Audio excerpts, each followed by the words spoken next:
Welcome back to Peach State Politics. I'm Stephen Fowler, your GPB Education Capital correspondent. The budget is an important document that the legislature and the governor has to take up every year. So important that it's the only thing they're required to take up during the legislative session. Now, the budget operates on two main principles. One, money has to come into the state, and two, money goes out to pay for things. The money that comes into the state is called revenue. Sources of revenue include taxes that we pay, that businesses pay, and money that the federal government gives for different grants and other programs.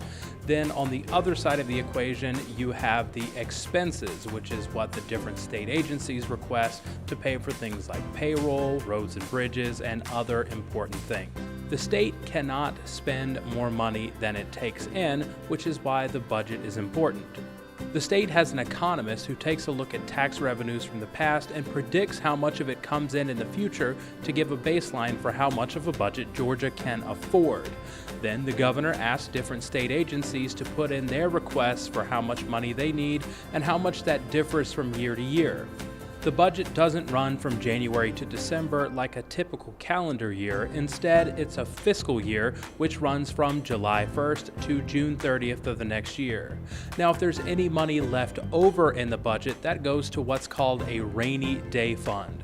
Georgia's rainy day fund right now sits at about $2.5 billion, and that's there as emergency money in case something bad happens. Anytime there's an increase in the state budget, there's usually an increase in revenue to pay for it.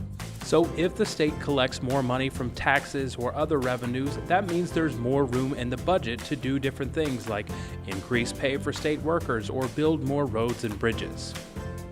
Do you have questions about the budget or how any other part of state government works? Shoot me a question at gpb.org/PSP. I'm Stephen Fowler, your GPB Education Capital correspondent. Thanks for watching.